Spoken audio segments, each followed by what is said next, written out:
창세기 30장. 라헬은 자기가 야곱의 아이를 낳지 못하자 언니 레아를 시샘했습니다. 라헬이 야곱에게 말했습니다. 나에게도 아이를 주세요. 그렇지 않으면 죽어버리겠어요. 야곱이 라헬에게 크게 화를 내며 말했습니다. 아이를 낳을 수 없게 하신 분은 하나님이신데 나더러 어떻게 하란 말이요? 내가 하나님을 대신하란 말이요? 라헬이 말했습니다. 여기 제 몸종 빌하가 있으니 빌하와 함께 주무세요.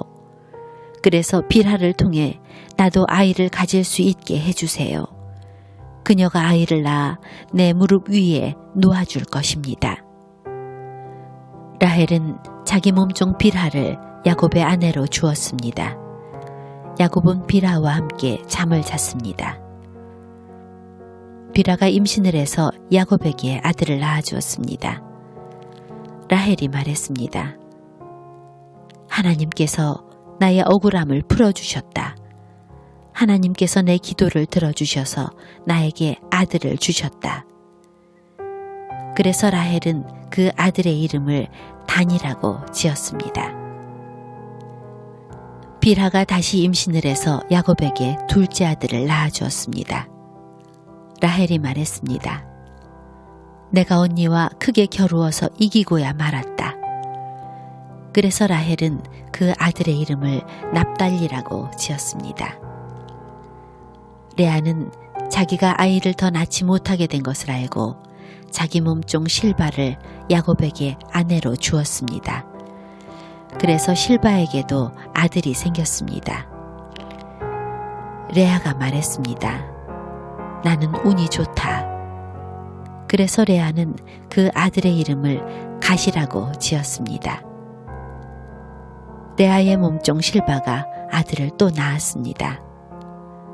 레아가 말했습니다. 나는 행복하다. 이제는 여자들이 나를 행복한 사람이라고 부르겠지. 그래서 레아는 그 아들의 이름을 아셀이라고 지었습니다.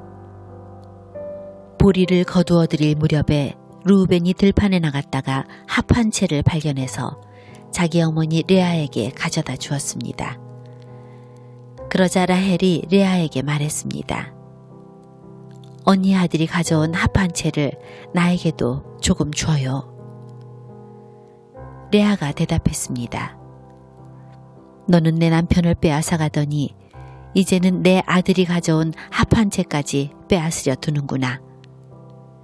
그 말을 듣고 라헬이 말했습니다. 그 합 한 채를 나에게 주면 그이가 오늘 밤에는 언니와 함께 자도록 해주겠어요.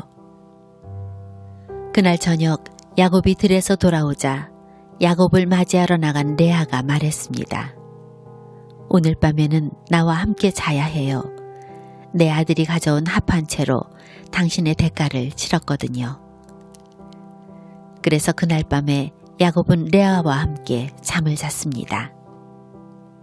하나님께서 레아의 기도를 들어주셔서 레아가 다시 임신을 했습니다. 레아는 야곱의 5째 아들을 낳았습니다. 레아가 말했습니다. 내가 내 몸종을 남편에게 주었더니 하나님께서 그 값을 갚아주셨구나. 그래서 레아는 그 아들의 이름을 이사갈이라고 지었습니다. 레아가 또 임신을 하여 야곱에게 6째 아들을 낳아주었습니다. 레아가 말했습니다. 하나님께서 나에게 좋은 선물을 주셨다. 내가 6째 아들을 낳았으니 이제는 남편이 나를 존중해 주겠지. 그래서 레아는 그 아들의 이름을 스불론이라고 지었습니다. 그 후에 레아는 딸을 낳고 이름을 디나라고 지었습니다. 하나님께서 라헬을 기억하시고 라헬의 기도를 들어주셔서 라헬도 아이를 낳을 수 있게 해주셨습니다. 라헬이 임신을 해서 아들을 낳았습니다. 라헬이 말했습니다. 하나님께서 나의 부끄러움을 없애주셨다. 라헬은 하나님께서 나에게 아들을 더 주셨으면 좋겠다 라고 말하면서 그 아들의 이름을 요셉이라고 지었습니다. 요셉이 태어난 후에 야곱이 라반에게 말했습니다. 이제는 제 집 제 나라로 돌아가게 해 주십시오. 제가 장인어른을 위해 일해드리고 얻은 아내와 자식들을 데리고 돌아가게 해 주십시오. 제가 장인어른을 위해 해드린 일은 장인어른께서 더 잘 아실 것입니다. 라반이 말했습니다. 괜찮다면 나와 함께 계속 있게나. 여호와께서 나에게 복을 주신 것이 다 자네 때문인 것을 내가 예측하여 알고 있었네. 자네 품삯은 자네가 정하게. 내가 그대로 주겠네. 야곱이 대답했습니다. 장인어른께서는 제가 장인어른을 위해 열심히 일한 것과 제가 돌보아드린 장인어른의 가축대가 제 앞에 얼마나 있는지 아십니다. 제가 장인어른께 처음 왔을 때에는 가축대가 얼마 되지 않았지만 지금은 크게 불어났습니다. 제 발길이 닿는 곳마다 여호와께서 장인어른에게 복을 주셨습니다. 하지만 저도 이제는 제 식구들을 위해 일해야 되지 않겠습니까? 라반이 물었습니다. 그래, 무엇을 해주면 좋겠나? 야곱이 대답했습니다. 다른 것은 바라지 않습니다. 그저 한 가지만 해주십시오.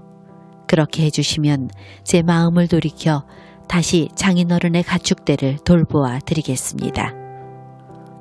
오늘 제가 장인어른의 모든 가축대 사이로 다니면서 점이 있거나 얼룩이 졌거나 검은 새끼 양과 점이 있거나 얼룩이 진 새끼 염소를 골라낼 테니 그것을 저에게 주십시오. 제가 정직한가 정직하지 않은가는 장인어른께서 앞으로 저에게 오셔서 제 가축대를 보시면 알게 될 것입니다. 만약 제가 점이 없는 염소나 얼룩이 지지 않은 염소나 검은색이 아닌 양을 가지고 있다면 제가 그것을 훔친 것으로 여기셔도 좋습니다. 라반이 대답했습니다. 좋네, 자네 말대로 하겠네. 그러나 그날 라반은 몸에 줄무늬나 점이 있는 순염소들을 따로 떼어 놓았습니다. 또한 몸에 얼룩이 있거나 점이 있거나 하얀 반점이 있는 암염소들과 검은 양들도 모두 따로 떼어 놓았습니다. 그런 다음에 라반은 그 짐승들을 자기 아들들에게 맡겨 돌보게 했습니다. 라반은 이 짐승들을 야곱에게서 3일길쯤 떨어진 곳으로 몰고 갔습니다. 야곱은 라반의 나머지 가축대를 쳤습니다. 야곱은 버드나무와 살구나무와 신풍나무 가지를 꺾은 다음에 껍질을 벗겨내서 나무 껍질에 하얀 줄무늬를 만들었습니다. 그리고 나서 야곱은 가축대가 와서 물을 먹는 여물통 바로 앞에 그 흰 무늬 가지들을 세워놓았습니다. 가축들은 물을 먹으러 와서 새끼를 뱉는데 염소들이 그 흰 무늬 가지 앞에서 새끼를 뱉습니다. 그러자 그 사이에서 흰 무늬가 있거나 얼룩이 졌거나 점이 있는 새끼 염소가 태어났습니다. 야곱은 그 새끼들을 따로 떼어 놓았습니다. 야곱은 라반의 가축 가운데서 줄무늬가 있거나 검은 가축들을 따로 떼어 놓았습니다. 가축대 가운데서 튼튼한 짐승들이 새끼를 베려고 하면 야곱은 그 짐승들의 눈앞에 가지를 놓았습니다. 그래서 짐승들이 그 가지 앞에서 새끼를 베게 했습니다. 하지만 약한 짐승들이 새끼를 베려고 하면 야곱은 그 앞에 가지를 놓지 않았습니다. 그래서 약한 것들은 라반의 것이 되고 튼튼한 것들은 야곱의 것이 되었습니다. 이렇게 해서 야곱은 큰 부자가 되었습니다. 야곱은 가축대와 남종과 여종 그리고 낙타와 나귀를 많이 가지게 되었습니다.